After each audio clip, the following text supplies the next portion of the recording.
8h30 en temps universel et à Bamako, 9h30 ici à Paris et à Zinder au Niger. Laura Martel.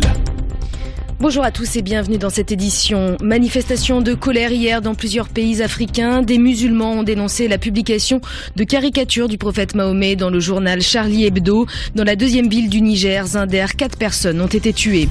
Des soldats tchadiens en route vers le Cameroun. L'Assemblée de N'Djamena a voté hier l'envoi de l'armée pour aider le Cameroun et le Nigeria à lutter contre Boko Haram. Et puis le coup d'envoi de la CAN de football, c'est dans quelques heures. Mais en Guinée équatoriale, l'opposition appelle au boycott des stades pour dénoncer l'instrumentalisation de cet événement par le pouvoir. La 30e édition de la CAN de football, le coup d'envoi c'est aujourd'hui en Guinée équatoriale, un événement qui ne fait pas l'unanimité dans le pays. 3 formations à l'intérieur du pays ont appelé la population à boycotter les matchs, un appel relayé à l'extérieur par la CORED, la coalition des partis d'opposition en exil. Depuis mercredi, 2 opposants qui distribuaient des tracts appelant au boycott sont emprisonnés. Raimundo Elansang est le secrétaire exécutif de la CORED. Il se dit confiant, la population, dit-il, boycottera bien l'événement.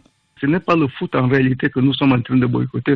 Nous sommes en train de boycotter l'utilisation du football pour le donner à un dictateur qui opprime son peuple. Tout le monde aime le foot. Moi-même, j'étais footballeur lorsque j'étais plus jeune. J'avais joué même en première division chez moi. Je ne suis pas contre le foot en réalité, mais nous sommes contre l'utilisation du foot pour continuer à opprimer notre peuple. Donc, et vous pensez que les gens vont vous suivre? Les gens vont nous suivre, bien évidemment. Vous allez voir des stades vides. Moi, je prends le risque de le dire.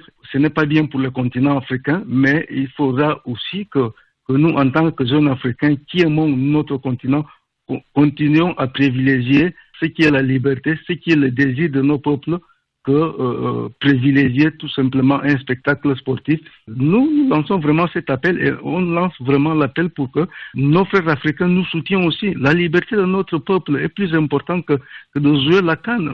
Des propos recueillis par Olivier Roger. Et pour tous ceux qui veulent, eux, suivre cette CAN sur notre antenne Afrique, la compétition débute aujourd'hui avec le groupe A à 16h, temps universel à Bata. Ce sera Guinée équatoriale, Congo, puis à 19h, TU, Burkina Faso, Gabon. Des rencontres à suivre évidemment en direct et en intégralité sur notre antenne Afrique à partir de 15h33 TU, très précisément 9h40 ici à Paris.